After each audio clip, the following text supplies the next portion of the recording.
बिस्मिल्लाहिर्रहमानिर्रहीम। अस्सलाम वालेकुम my dear students quickly move करते हैं अपने टॉपिक की तरफ। Variation of resistance with temperature. Temperature के साथ रेजिस्टेंस का क्या वेरिएशन है, क्या फर्क पड़ता है। यानी देखें स्टूडेंट्स, फर्ज करें हमारे पास एक कंडक्टर दिया हुआ हो, ये कंडक्टर है, ठीक है। इसका ओरिजिनल टेम्परेचर जो है वो टी नॉट है, ओरिजिनल टेम्परेचर, और इसकी जो ओरिजिनल रेजिस्टेंस है दैट इज आर नॉट, यानी ओरिजिनल रेजिस्टेंस पूरे की। वैसे मुझे ये नहीं हिस्सा नहीं करना चाहिए, लेंथ के लिए होता है, लेकिन चले ओरिजिनल रेजिस्टेंस आर नॉट है। तो अगर मैं इसके टेम्परेचर में इजाफा करता हूं by putting the heat in, heat में डालकर इसके टेम्परेचर को बढ़ा देता हूं, तो इसकी रेजिस्टेंस में क्या फर्क पड़ने वाला है। ये मेरे पास याद रखिएगा एक कंडक्टर है, ये मैं आज आपको थोड़ा सा एक्सप्लेनेशन में पढ़ाऊंगा कि कंडक्टर के साथ क्या होता है, सेमीकंडक्टर्स के साथ क्या होता है, इनकी बातें आपको थोड़ी सी बताऊंगा। डियर स्टूडेंट्स, इसका ओरिजिनल टेम्परेचर टी नॉट है। मैंने इसको हीट देनी शुरू की, इस कंडक्टर को। कंडक्टर के अंदर होते हैं मॉलिक्यूल्स, वो आराम आराम से वाइब्रेट कर रहे होते हैं, आगे पीछे ऊपर नीचे दाएं बाएं हर जगह पर उनकी वाइब्रेशन जारी होती है, और उनके बीच में से जो है वो आपके फ्री इलेक्ट्रॉन्स मूव कर रहे होते हैं। फर्ज करें मैं इसका टेम्परेचर इंक्रीज करता हूं, तो थर्मल एनर्जी की वजह से उसके अंदर जो मॉलिक्यूल्स होंगे, जो इसके अंदर मौजूद है मॉलिक्यूल्स, ये मॉलिक्यूल्स वो उस वक्त मूवमेंट में थे। ये मैं थोड़े से सतह पे बना रहा हूं, फर्ज करो इधर, ये मैं ज्यादा नहीं आगे जाता क्योंकि आगे मैंने टी नॉट लिखा हुआ। ये मूव कर रहे हैं यूं करके, हर जगह पे मूव कर रहे हैं। आपने इसमें थर्मल एनर्जी बढ़ाई, थर्मल एनर्जी की वजह से इनकी मूवमेंट और फास्ट हो जाएगी, क्योंकि इनके अंदर थर्मल एनर्जी काइनेटिक एनर्जी का बिहेवियर अपना लेगी, क्योंकि one energy is converted into another form of energy. यानी आपकी हीट एनर्जी कन्वर्ट होगी किसमें, आपकी थर्मल एनर्जी में कन्वर्ट, काइनेटिक एनर्जी में कन्वर्ट होगी। Heat energy is itself thermal energy, तो काइनेटिक एनर्जी में कन्वर्ट होगी। अब फ्री इलेक्ट्रॉन के लिए बड़ा मसला है उसमें से निकलना, कि अगर मैं इसके साथ एक इलेक्ट्रिक पोटेंशियल लगा लेता हूं, कोई भी ये पोटेंशियल डिफरेंस अप्लाई कर देता हूं। याद रखें करंट कभी भी फ्लो नहीं करता जब तक पोटेंशियल डिफरेंस नहीं होता। पोटेंशियल डिफरेंस होगा तो करंट आपका फ्लो करेगा। तो इसके अंदर काइनेटिक एनर्जी और इंक्रीज होनी शुरू हो जाएगी। काइनेटिक एनर्जी के इंक्रीज होने से इसके अंदर से फ्री इलेक्ट्रॉन इतने आराम से नहीं चलने लगे, तो नतीजा आपका करंट स्लो होना शुरू हो जाएगा। करंट के कम होने का मतलब है रेजिस्टेंस इंक्रीज होती जा रही है, यानी करंट को इतना मौका ही नहीं मिल रहा उसके अंदर से गुजरने का। सो स्टूडेंट्स, हमने ये पढ़ा कि जब इसका बेसिक टेम्परेचर टी नॉट था और आफ्टर हीट के बाद इसका टेम्परेचर जो है वो कन्वर्ट हो गया टी में। फर्ज करो इसका टेम्परेचर था पहले हमारे पास 280 केल्विन, और ये टेम्परेचर एकदम 310 केल्विन में चला गया, यानी you have gone beyond 30 kelvin. अब 30 आगे चले गए, मजीद आगे चले गए, तो उससे क्या हुआ, इसकी रेजिस्टेंस इंक्रीज होगी। आप इसकी हीट में और इजाफा करना शुरू कर देंगे, यानी टेम्परेचर और राइज होना शुरू हो जाएगा। जितना जितना टेम्परेचर राइज होना शुरू हो जाएगा उतना इसका रेजिस्टेंस भी इंक्रीज होना शुरू हो जाएगा। सो हम इन तमाम बातों से एक मुशाहिदे पे पहुंचते हैं कि जो रेजिस्टेंस होता है, रेजिस्टेंस वो डायरेक्टली प्रोपोर्शनल होता है हमारा चेंज इन टेम्परेचर की। यानी जितना जितना टेम्परेचर को चेंज करें, याद रखें टेम्परेचर चेंज हमारे पास है T minus T not. T not actually कौन सा है, ओरिजिनल टेम्परेचर, टी बाद का टेम्परेचर, यानी बाद का आपको भी मैंने बताया था 310 केल्विन है और ये 280, तो माइनस करें तो हमारा कितना आ जाएगा, 30 का जो डिफरेंस है वो हमारे पास क्रिएट हुआ है हमारे पास। सो रेजिस्टेंस में चेंज करें, यानी रेजिस्टेंस में चेंज बढ़ेगी जब टेम्परेचर में चेंज बढ़ेगी। रेजिस्टेंस में चेंज क्या है ये भी याद रख लें कि R माइनस आर नॉट या RT माइनस आर नॉट कर लें। RT किसी टेम्परेचर पर रेजिस्टेंस, यानी ओरिजिनल रेजिस्टेंस कितनी थी, R नॉट थी। फर्ज करें ओरिजिनल रेजिस्टेंस की 3 ओम है, आपने टेम्परेचर दिया उसकी रेजिस्टेंस 4 ओम होगी, तो वो जो 4 ओम हुई वो RT है आफ्टर हीट। यानी आफ्टर हीट आपकी R नॉट जो है ना वो RT में चली, ये हमारे पास चलेगी। ये इसके डायरेक्टली प्रोपोर्शनल है। बिल्कुल इसी तरीके से change in resistance directly proportional होता है ओरिजिनल रेजिस्टेंस के भी। जो इसका ओरिजिनल रेजिस्टेंस है उसके भी। ये क्या बात हुई स्टूडेंट्स? अगर इसका ओरिजिनल रेजिस्टेंस फर्ज करो 2 ओम है तो इसमें चेंज कितनी एक आ सकती है? यही 3 ओम तक पहुंच जाएगा। लेकिन अगर ओरिजिनल रेजिस्टेंस ही आपका 100 ओम है 100, तो फिर चेंज भी उतनी ज्यादा पैदा होगी आपकी। अब ये नहीं होगा कि 100 से 101 हो जाएगी, वो 110 तक जाएगी आपके पास, चेंज 110 तक जाएगी। ये बिल्कुल ऐसा ही है जैसे छोटे छोटे बिजनेसमैनों में क्या लॉसेज होते हैं। छोटे छोटे बिजनेसमैन यही कुछ 200 रुपए का नुकसान हो गया, 400 का या 1000 का या 1200 का नुकसान हो। लेकिन जब बड़े बड़े बिजनेसमैनों के बिजनेस को आप अंडरस्टैंड करने की कोशिश करें तो उनके लॉसेज भी मिलियंस में होते हैं। तो जब पहले ही रेजिस्टेंस छोटा है तो कितना एक बढ़ सकता है? 2 ओम में 10 तो नहीं हो सकता, इतना ज्यादा तो नहीं बढ़ सकता। यही वो 3 ओम तक जाएगा, 100 तक नहीं जा सकता। लेकिन अगर ऑलरेडी आपका 100 ओम है तो फिर उसमें चेंज भी बहुत ज्यादा होगी हमारे पास। और अगर 1000 ओम हो जाए तो उसकी चेंज भी और मैसिव हो जाएगी। तो जितना ओरिजिनल रेजिस्टेंस होगा उतनी चेंज इन रेजिस्टेंस भी आपके पास बढ़ेगी। अगर हम इन दोनों को आपस में ज्वाइन कर लें तो ये प्रोपोर्शनैलिटी होगा R not delta T. Students अगर प्रोपोर्शनैलिटी का साइन हटाएं तो इक्वल का साइन लगता है और कांस्टेंट वैल्यू लगती है। यहां कांस्टेंट लगा है अल्फा। मैं अल्फा के बारे में बताता हूं व्हाट इज अल्फा, लेकिन पहले हम थोड़ा सा इसको और स्टडी कर लें। डेल्टा आर हमारे पास क्या है? R T minus R naught is equal, ये मैंने यहां से निकाला है, alpha R naught. Delta T लिख लो, नहीं तो वो कर लो, टी माइनस टी नॉट कर लो, मर्जी है। ये स्टूडेंट्स यहाँ माइनस हो रहा है, इसको वहां ले जाओगे तो ये वहां जाके प्लस हो जाएगा, plus alpha R naught delta T. अच्छा, ये इसका नाम नंबर 1 रख लो, इसका नाम नंबर 2 रख लो, इसका नाम हम नंबर करें, इसको मजीद आगे सॉल्व करते हैं। अगर मैं आर नॉट को कॉमन निकाल लूं 1 प्लस अल्फा डेल्टा टी हमारे पास आ जाएगा। This is the third equation. ये हमारे पास थर्ड इक्वेशन आ गई इसकी। बल्कि हम इसको मजीद आगे भी कर सकते, आर नॉट 1 प्लस अल्फा, ये टी माइनस टी नॉट, ये वैल्यू मैंने डेल्टा टी की यहां लगा दी। इसको नंबर 4 का नाम रख लें। तो एक्चुअली जो हमारे पास हीट देने के बाद जो रेजिस्टेंस पैदा होगी वो होगी आर नॉट, जो ओरिजिनल रेजिस्टेंस ही, इंटू 1 प्लस अल्फा, अल्फा मैं आपको बताता हूं, T minus T not. Students what is alpha? Alpha कहते हैं टेम्परेचर कोएफिशिएंट ऑफ, टेम्परेचर का ये रेजिस्टेंस कि, यानी ये मैं आपको समझाता हूं पहले फॉर्मूले से ही, और ये क्या चीज है इसको थोड़ा सा आगे भी स्टडी करते हैं। ये यहां से नहीं, देखिए ये अल्फा है, ये यहां क्या हो रहा है स्टूडेंट्स, मल्टीप्लाई हो रहा है, ये वहां जाके डिवाइड हो जाएगा, मतलब अल्फा इज इक्वल टू हो जाएगा, ये पूरे का पूरा वहां जाके डिवाइड हुआ, delta R divided by R naught delta T, R naught delta T, ये हमारे पास आ गया। So what is alpha? Alpha is defined as the change in resistance with respect to original resistance and change in temperature। यानी किसी भी resistance में जब हम टेम्परेचर को चेंज करते हैं और जो उसका ओरिजिनल रेजिस्टेंस होता है उसके हिसाब से रेजिस्टेंस कितनी चेंज हुई, यानी टेम्परेचर में तब्दीली के हिसाब से और उसके ओरिजिनल रेजिस्टेंस के हिसाब से एक्चुअली रेजिस्टेंस कितनी चेंज हुई है, दैट इज कॉल्ड अल्फा।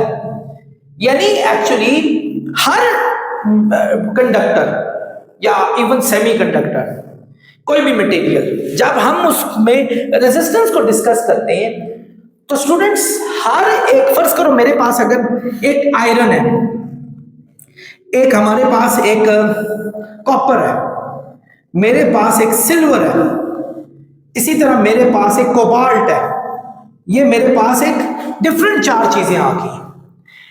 मेरे पास सबका ओरिजिनल रेजिस्टेंस जो है ना वो एक ही जैसा है, यानी इसका ओरिजिनल रेजिस्टेंस भी फर्ज करें 2 ओम है, इसका भी 2 ओम है, इसका भी 2 ओम है, इसका भी 2 ओम है, रेजिस्टेंस की यूनिट 2 ओम आती है। और ओरिजिनल टेम्परेचर भी इसका जो है वो फर्ज करो 280 केल्विन है, और तीनों में मैंने चेंज भी, चारों में चेंज भी मेरे 310 केल्विन की, सब में मैंने चेंज भी 310 केल्विन की, यानी एक ही जैसे रिजल्ट रखे, यानी ओरिजिनल रेजिस्टेंस भी सेम थी ओरिजिनल टेम्परेचर भी उनका सेम था और मैंने उनमें चेंज भी इक्वली लाई, वही यानी जो एक्स्ट्रा टेम्परेचर डाला वो भी हमारे पास वही था। लेकिन मैंने एक चीज देखी, फर्ज करो एग्जांपल दे रहा हूं कि कोबाल्ट ने ज्यादा रेजिस्टेंस शो की, यानी कोबाल्ट का डेल्टा आर जो था ना, फर्ज करो वो 3 ओम आ रहा है, यानी ये वाली वैल्यू, ये डेल्टा आर 3 ओम आ रहा है। इसका जो डेल्टा आर है यानी चेंज इन रेजिस्टेंस वो मेरे पास 2.5 ओम आई है, इसकी मेरे पास 2 ओम आई है, इसकी मेरे पास 2.3 ओम आई है। सबके रिजल्ट डिफरेंट है, हालांकि मैंने सबको सर्कमस्टांसेस देखी जैसे थी। तो स्टूडेंट्स, उन मटेरियल की अपनी भी प्रॉपर्टी होती है, हर मटेरियल डिफरेंट टेम्परेचर पर डिफरेंट तरीके से रिस्पॉन्स देता है। तो उसकी इस कैफियत को टेम्परेचर कोएफिशिएंट ऑफ रेजिस्टेंस कहते हैं, यानी ये मुख्तलिफ किस किस्म से रिस्पॉन्स देगा, ये मुख्तलिफ किस्म से। अब जैसे एग्जांपल में देता हूं, मुझे सर्दियों में सर्दी नहीं लगती बहुत ज्यादा, लेकिन मेरा भाई है, उसने 2-2 कोट पहने हुए होते हैं, वो सर्दी को डिफरेंट तरीकों से रिस्पॉन्ड करता है, मैं सर्दी को डिफरेंट तरीके से रिस्पॉन्ड करता हूं। मुझे ज्यादा गर्मी फील होती है, उसको इतनी गर्मी फील नहीं होती। बिल्कुल मटेरियल की कैफियत भी ऐसी है, उनके इंटरनल मॉलिक्यूल्स पे डिपेंडेंट होती है, उनके एटॉमिक स्ट्रक्चर पे डिपेंडेंट होती है, उनकी इलेक्ट्रॉनिक कॉन्फ़िगरेशन पे इंपॉर्टेंट होती है, उनकी नेचर पे डिपेंड होती है, बहुत सारी चीजों पे डिपेंड होती है स्टूडेंट्स। तो इसी को कहते होते हैं अल्फा। अल्फा कहते हैं कि टेम्परेचर की चेंज और ओरिजिनल रेजिस्टेंस के हिसाब से कितना रेजिस्टेंस में इजाफा होगा, चेंज हुई, that is called alpha. Students, alpha change in resistance की यूनिट ओहम होती है, इसकी भी यूनिट ओहम है और इसकी यूनिट केल्विन होती है, तो ये कैंसिल हुआ, अल्फा की यूनिट पर केल्विन होती है। इसको टेम्परेचर कोएफिशिएंट ऑफ रेजिस्टेंस कहा जाता है। स्टूडेंट, ये बात तो हमने की है किस पे, कंडक्टर्स पे बात हुई है, कंडक्टर्स पे बात हुई है। ये जरूरी नहीं है कि बाकी चीजों पे भी ऐसा ही रिस्पांस मिले। जैसे सेमीकंडक्टर की एग्जांपल लेते हैं, सेमीकंडक्टरों का रिस्पांस ऐसा नहीं होता। कंडक्टर्स में आप जब टेम्परेचर में इजाफा करते हैं स्टूडेंट्स, तो रेजिस्टेंस भी बढ़नी शुरू हो जाती है, लेकिन सेमीकंडक्टर में ऐसा हरगिज भी नहीं होता। मैं जरा आपको थोड़े से अच्छे तरीके से इसको पढ़ाना चाहूंगा ताकि आपको पता चले कि ये टेम्परेचर कोएफिशिएंट क्या होता है। इससे पहले जरा गौर से देखें, व्हाट इज दिस, ये हमारे पास क्या है, इसको कहते हैं RT माइनस R0, ये मैंने ऊपर लिखा था, ठीक है, और ये हमारे पास चलो R0 है, ये डेल्टा T है। ये फर्ज करो, एग्जांपल देता हूं, फर्ज करो, मैं जरा इसको मिटाऊंगा। फर्ज करो स्टूडेंट्स, इसका ओरिजिनल रेजिस्टेंस था 2 ओम, ठीक है, और हीट देने के बाद रेजिस्टेंस हो गया 3 ओम। तो अब मेरा जो RT माइनस R0 है, जिसको मैं डेल्टा R भी कहूंगा, वो इक्वल होगा 3 माइनस 2, जो कि 1 आ जाएगा, 1 ओम की चेंज आई, ठीक है। अगर इसका रेजिस्टेंस और बढ़ गया, इसका रेजिस्टेंस और 4 हो गया, तो डेल्टा R फिर 2 हो जाएगा उसका फर्क। यानी जितना जितना RT बढ़ता जाएगा R0 की निस्बतन, R0 के कंपैरेटिवली अगर उससे कंपेयर किया जाए, उसके मुकाबले में आपकी वैल्यू प्लस में ही आती जाएगी, माइनस में नहीं आएगी। मतलब ये अगर 3 है, ये तो ओरिजिनल 3 है, ये 2, आई एम सॉरी, ये ओरिजिनल हमारे पास 2 है, ये 3 हो गया, 3 माइनस 2 1, ये 4 हो गया, 4 माइनस 2 2, ये 5 हो गया, 5 माइनस 2 3, ये 6 हो गया, 6 माइनस 2 4। सो ये अगर RT, if RT is greater than R0, then delta R is positive, so as alpha, alpha भी पॉजिटिव होगा, इसको कहेंगे पॉजिटिव कोएफिशिएंट, ये भी पॉजिटिव होगा, इसको कहेंगे positive temperature coefficient of resistance, जब RT हमारे पास R0 से बड़ा हो। लेकिन अगर RT R0 से छोटा हो जाए, यानी हीट देने से इसका जो रेजिस्टेंस है वो बढ़ने की बजाय कम हो जाए, ऐसा हैरानकुन बात है, ऐसा कब होता है ये भी मैं आपको बताता हूं। तो आपकी चेंज इन R नेगेटिव हो जाएगी, तो फिर अल्फा भी हमारे पास नेगेटिव हो जाएगा, क्योंकि ये नेगेटिव हो गया ना, तो अल्फा की वैल्यू भी नेगेटिव आ जानी है हमारे पास। नीचे दोनों पॉजिटिव है, डेल्टा R पॉजिटिव होता है और चेंज इन RT भी पॉजिटिव होता है, क्योंकि change in T, T minus T not है। टी नॉट हमेशा छोटा होता है टी से, क्योंकि आप हीट दे रहे हैं, तो ये हीट बड़ी होगी, ये कम ही होगी आपके पास। तो ऐसा कब होता है कि जब नेगेटिव टेम्परेचर कोएफिशिएंट आए, तो स्टूडेंट्स ऐसा आपको हमेशा सेमीकंडक्टर्स में मिलता है। सेमीकंडक्टर्स के जो टेम्परेचर कोएफिशिएंट होते हैं they are always negative. Why? Students जरा गौर से सुने। सेमीकंडक्टर्स एक्चुअली पीरियोडिक टेबल के चौथे ग्रुप में होता है। आपने पीरियोडिक टेबल अगर पढ़ा हो तो उसमें जो हॉरिजॉन्टल लाइंस होती हैं they are periods and the vertical lines are known as groups, उनको ग्रुप्स कहा जाता है। तो जो चौथा ग्रुप है आपके पास, वो हमारे पास सेमीकंडक्टर्स, उनमें दो आपको नजर आएंगे। एक सिलिकॉन बड़ा अच्छा सेमीकंडक्टर है। उन जो भी ग्रुप्स है, ग्रुप्स अगर चौथा ग्रुप है तो उसका वैलेंस शेल में 4 इलेक्ट्रॉन होते हैं। अगर तीसरे ग्रुप में है तो उसका वैलेंस शेल में 3 इलेक्ट्रॉन होते हैं। दूसरे ग्रुप के वैलेंस शेल में 2 और पहले के वैलेंस शेल में 1। जौन सा ग्रुप होगा उसके वैलेंस शेल में उतने इलेक्ट्रॉन्स होंगे। चौथे ग्रुप के वैलेंस शेल में बीच वाले इलेक्ट्रॉन्स की बात नहीं की, जो वैलेंस शेल है सबसे बाहर वाला उसकी बात की है, उसके ग्रुप में 4 इलेक्ट्रॉन होंगे। इस सिलिकॉन ने बाकी सिलिकॉन्स को अपने साथ पकड़ के रखा होता है कोवेलेंट बॉन्ड बनाकर। ये आप लोगों ने केमिस्ट्री में पढ़ा हुआ है, ये कोवेलेंट बॉन्ड बना है। इसी तरह इस सिलिकॉन को भी पकड़ा होगा। इस सिलिकॉन यानी एक एक शेयर करके अपने 8 पूरे किए होते, जो इनकी एक कंप्लीट हो जाती है जो इनकी कॉन्फ़िगरेशन है। तो ये एक जबरदस्त किस्म के हमारे पास इस वक्त एक इंसुलेटर है, जहां से आपको फ्री इलेक्ट्रॉन मिलने वाला नहीं है। ये देखो बाउंड हुए इलेक्ट्रॉन है, कोई भी फ्री इलेक्ट्रॉन आपके पास नहीं है। सो सिलिकॉन एक इंसुलेटर है। अब ये इंसुलेटर पता है किस पे होता है? 0 केल्विन पे होता है। 0 केल्विन पे ये इंसुलेटर होता है, क्योंकि 0 केल्विन पे इसके अंदर कोई एनर्जी नहीं होती, तो यहां से कोई भी कोवेलेंट बॉन्ड तोड़ने को तैयार नहीं होता। लेकिन अगर यही टेम्परेचर हमारा आज का हो जाए, जैसे अभी इस वक्त टेम्परेचर जा रहा है 25 डिग्री सेल्सियस, इस्लामाबाद में चल रहा है, तो 25 में 273 जो इसका केल्विन वाला है वो ऐड कर लो तो ये 298 बनता है। इस वक्त 298 केल्विन है इस्लामाबाद में। फर्ज करें ये अच्छी खासी एनर्जी है टेम्परेचर, ये अच्छी खासी हीट एनर्जी है इसके अंदर। वो हीट इसके अंदर जाती है, जाके इसके इलेक्ट्रॉन का बॉन्ड तोड़ देती है, और यहां से इलेक्ट्रॉन जाके ना इसके बैंड होता है जिसको कंडक्शन बैंड कहते हैं, उसमें ये घूमना शुरू कर देता है। यहां एक होल पैदा हो जाता है, होल। तो अब इलेक्ट्रॉन यहां से वो यहां वाला यहां जाता है, यहां वाला यहां जाता है, ये इलेक्ट्रॉन यूं यूं घूमना शुरू हो जाते हैं, क्योंकि इनके पास स्पेस आ जाती है चलने के लिए, जो थर्मल एनर्जी की वजह से इनके अंदर जो काइनेटिक एनर्जी प्रोड्यूस हुई थी अब इनके पास। और ये फ्री इलेक्ट्रॉन जो है ये कंडक्शन का काम भी करना शुरू करता है। फर्ज करें मैं इसकी हीट को और बढ़ाना शुरू कर दूं, इसकी हीट को, इसके और बॉन्ड तो टूटने शुरू हो जाएंगे, इसके बाकी सिलिकॉन के बॉन्ड जो नहीं भी टूटे थे वो भी टूटने शुरू हो जाएंगे। नतीजा you will get more electrons, आपको मजीद इलेक्ट्रॉन मिलेंगे। जितने जितने इलेक्ट्रॉन मिलने शुरू हो जाएंगे उतना उतना ये अच्छा कंडक्टर होना शुरू हो जाएगा, क्योंकि फ्री इलेक्ट्रॉन आपके पास ज्यादा आते हैं। जो आपके पास सेमीकंडक्टर है वहां हमेशा ये वाली कैफियत होती है, तो वो हमेशा आपके पास ज्यादा अच्छा कंडक्टर बन जाता है as compare to it used to be before, जैसा वो पहले था उससे। सो कंडक्टर को गर्म करने से रेजिस्टेंस में इजाफा होता है, सेमीकंडक्टर को गर्म करने से रेजिस्टेंस में कमी आ जाती है। इसीलिए इसका जो टेम्परेचर कोएफिशिएंट है that is positive and its temperature coefficient is negative. एक आप रिव्यू ले सकते हैं, मैं शायद हो सकता है इसको मिटा दूं।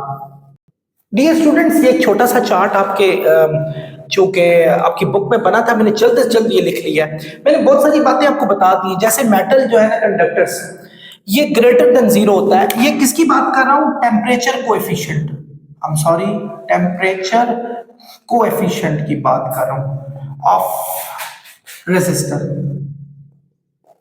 और इसका फार्मूला मैंने आपको बताया था, alpha is equal to delta R over R naught delta T, ये था, ये याद रखिए। मेटल में इसकी वैल्यू जो है ना वो पॉजिटिव होती है, ये भी मैंने थोड़ी देर पहले बताया था, क्योंकि टेम्परेचर देंगे रेजिस्टेंस इंक्रीज होगी, तो चेंज इन आर जो है, जो कि ये वाली, असल में सारी बात यही है, जो ये रिजल्ट आएगा वो ये रिजल्ट देगा, यानी R T minus R not, इसमें R T is greater than R not है, तो ये हमेशा पॉजिटिव आंसर आपको देगा। सॉलिड, नॉन मेटल और नॉन मेटल वो होते हैं जैसे लकड़ी शकड़ी होगी, रबर वगैरह, इनका कोई ताल्लुक ही नहीं होता, ये बड़े एक डिफरेंस चीज है इनके। एक्चुअली जब आप एनर्जी बैंड थ्योरी पढ़ेंगे तो उसमें ही पढ़ेंगे कि इनके पास कोई कंडक्शन बैंड ही नहीं होता, तो अब वो अभी मैं आपको नहीं बता सकता, तो इसका कोई ताल्लुक नहीं है, इंडिपेंडेंट है टेम्परेचर से। सेमीकंडक्टर्स का मैंने बताया था, सेमीकंडक्टर्स में जितना जितना हीट में इजाफा करते जाएंगे उतनी उतनी रेजिस्टेंस कम हो जाएगी, क्योंकि आपको फ्री इलेक्ट्रॉन्स मजीद मिलना शुरू हो जाएंगे। इलेक्ट्रोलाइट के साथ और आयोनाइज गैसेस के साथ भी यही होता है, क्योंकि वो भी इसी तरीके से बिहेव करते हैं। आयोनाइज गैसेस में जितना आप टेम्परेचर देते जाएंगे आयोनाइजेशन बढ़नी शुरू हो जाएगी, यानी आपको मजीद इलेक्ट्रॉन मिलने शुरू हो जाएंगे, यानी बिल्कुल वही चीज है।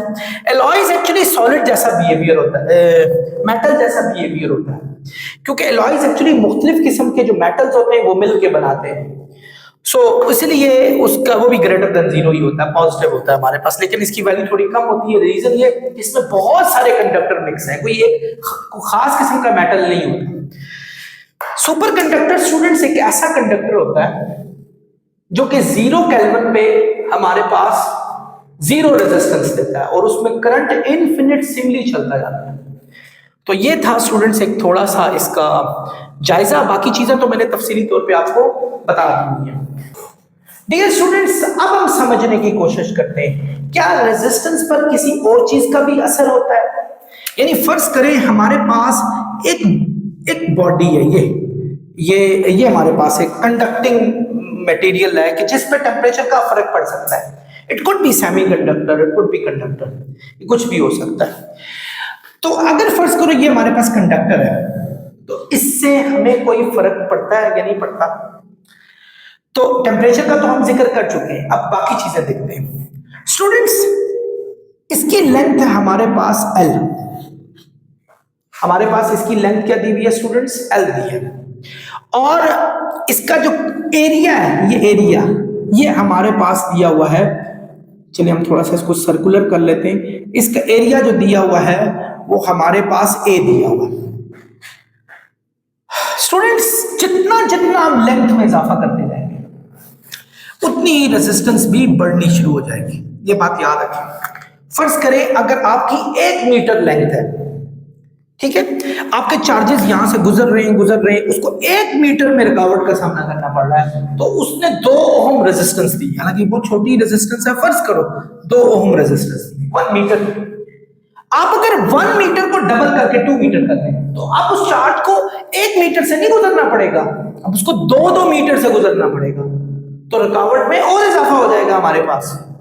ये बिल्कुल ऐसा ही है जैसे फर्ज करो आपको कहा जाए कि भागो, और रेत के आपको मैदान में यानी एक ग्राउंड में भागना है, तो एक बच्चे को मैं भगाता हूं और उसको तकरीबन 1 किलोमीटर की रेत में भागते हुए उसको रेजिस्टेंस का सामना करना पड़ा, मुश्किल हो रहा है भागना। मैं कहूँ नहीं बच्चे अब तो 2 किलोमीटर भाग, वो तो बेचारा लेथार्जिक हो जाएगा, फौरन हो गएगा सर ये क्या, इतनी मुश्किल पहले ही हुई है, मेरी और मुश्किल हो जाएगी चलना यहाँ से। करंट पहले ही 1 मीटर में रेजिस्टेंस खा चुका है, अगर आप डबल कर देंगे तो उसको डबल रेजिस्टेंस का सामना करना पड़ेगा, ट्रिपल कर देंगे तो ट्रिपल रेजिस्टेंस का सामना करना पड़ जाएगा। तो रेजिस्टेंस हमारे पास डायरेक्टली प्रोपोर्शनल होती है लेंथ के। दूसरा, रेजिस्टेंस इनवर्सली प्रोपोर्शनल होती है इसके क्रॉस सेक्शनल एरिया पे। जितना एरिया छोटा होगा रेजिस्टेंस ज्यादा होगी, जितना एरिया बड़ा होगा उतनी रेजिस्टेंस कम हो जाएगी, जितना एरिया छोटा होगा उतनी रेजिस्टेंस बढ़ेगी, जितना रेजिस्टेंस एरिया बड़ा होगा उतनी रेजिस्टेंस हमारे पास कम हो जाएगी। इसकी एग्जांपल यूं है कि आपके पास एक पाइप है, पाइप का होल ये है, उसमें से पानी बाहर जा रहा है, आप उस पानी को स्क्वीज करके छोटा कर लो तो पानी रुकना शुरू हो जाएगा, पानी का इतना आपने एरिया रोक दिया। अब वो क्या होगा, सारा पानी एक छोटे से सुराख में से गुजरने की कोशिश करेगा, नियरली बहुत बड़ी रेजिस्टेंस मिलेगी, बल्कि बहुत सारा पानी रुक जाएगा। समटाइम तो ऐसा होता है जिस टैप के साथ आपने वो पाइप बांधा होता है वो टैप ही निकल जाती है, टैप ही से वो पाइप निकल जाता है, क्योंकि इतना उसमें रेजिस्टेंस का सामना करना पड़ता है कि आपका पानी जो है ना वो बैक फायर करता है और वहां से उसको निकाल देता है। तो ये भी आपके पास है।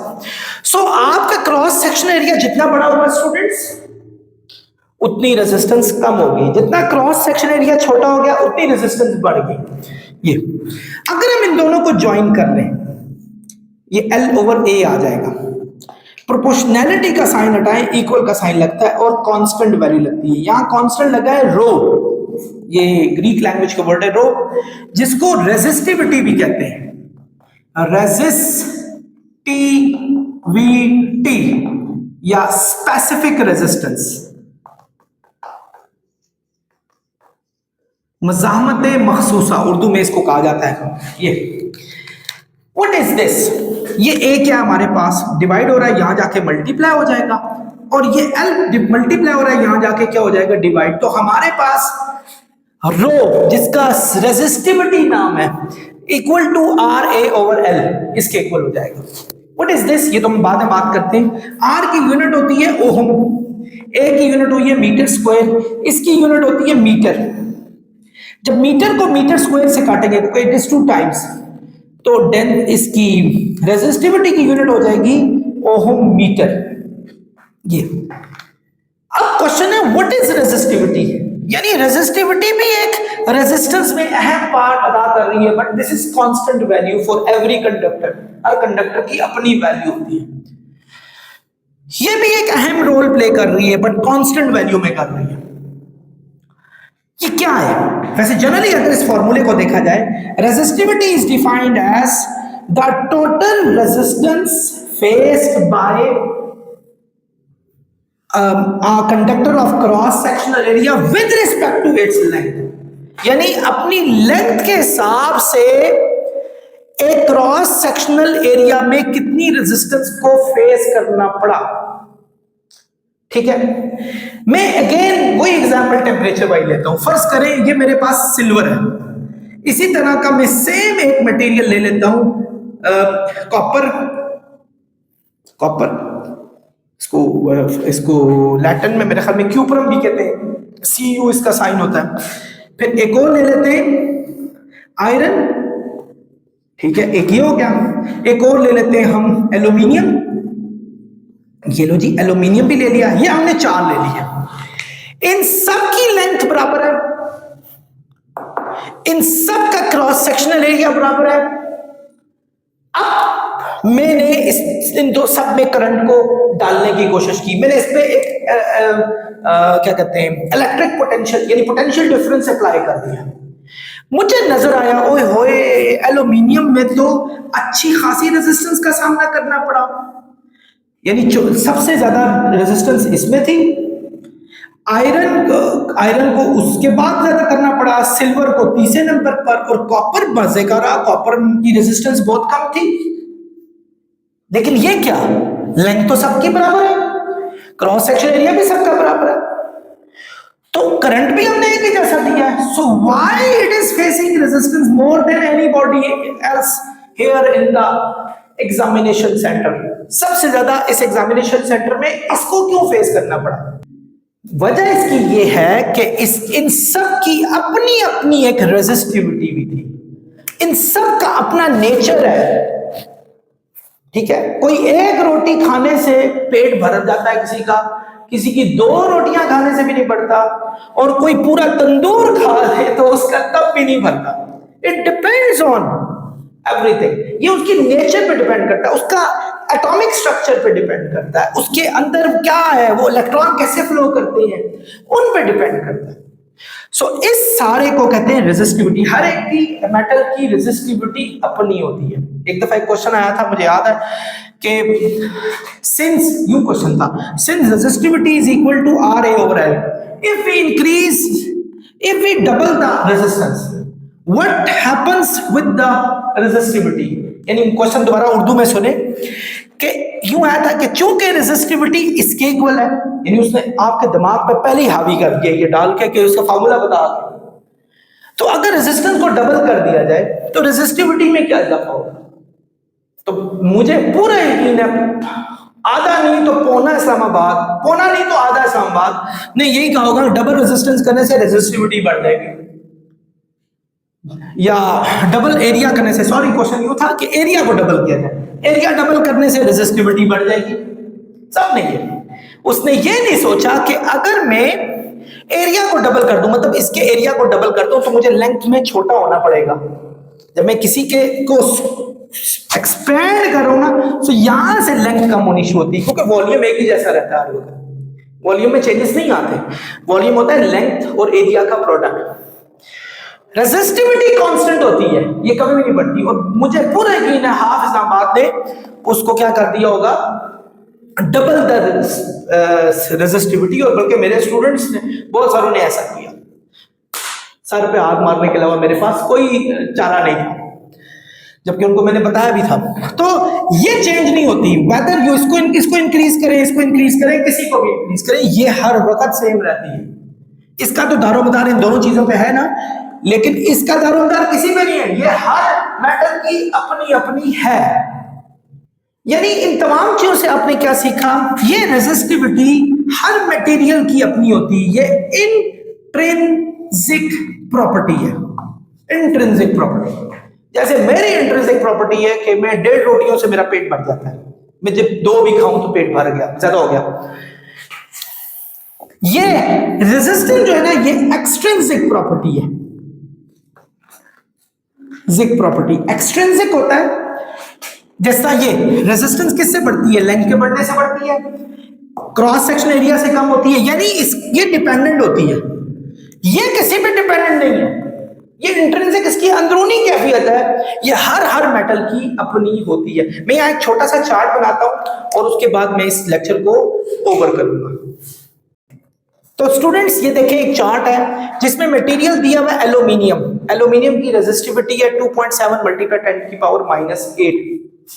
कॉपर हमारे पास 1.7 मल्टीप्लाई 10 की पावर -7। यानी देखें कि इसकी वैल्यू कम है कॉपर की, एल्यूमिनियम की कम है, कॉपर की ज्यादा हो गई, ग्रेफाइट की और ज्यादा हो गई। अब अगर ये सब चीजें, क्वार्ट्ज हो गया, सिलिकॉन हो गया, एक जैसी रख दी जाए जिसमें लेंथ एरिया सेम हो, लेकिन अब अगर आप करंट को गुजारें तो आपको सबसे ज्यादा रेजिस्टेंस देखो इन नीचे वालों में फेस करनी पड़ेगी, ऊपर वाले उतने ही अच्छे होंगे। आई विश के मैं कॉपर बहुत अच्छा है, 10 की पावर -7, यानी कितना अच्छा करंट उसमें से फ्लो कर सकता है। इसकी अपनी नेचर, यानी नेचर वाली रेजिस्टिविटी बहुत ही कम है। अब इसके लबे लुबाब पे चलते हैं। तो हमने तमाम चीजों में क्या सीखा, अगर लेंथ बड़ी होगी रेजिस्टेंस बड़ी होगी, एरिया बड़ा छोटा होगा रेजिस्टेंस बड़ी होगी, और R इज इक्वल टू होता है रो L ओवर A के। रो जो होता है जिसको स्पेसिफिक रेजिस्टेंस कहते हैं, it depends on the nature of the substance and every object has its own value. This is intrinsic, its own nature. This is extrinsic, that is actually due to the other atmospheric structures like length and area etc. तो आप बेशक इसको heat up कर दें, temperature बढ़ा दें, resistivity में फर्क नहीं पड़ता, ठीक है ना। तो कुछ भी कर लें, रेजिस्टिविटी हमारे पास जो है वो एक जैसी रहती है। इसके साथ ही स्टूडेंट नेक्स्ट लेक्चर तक के लिए खुदा हाफिज।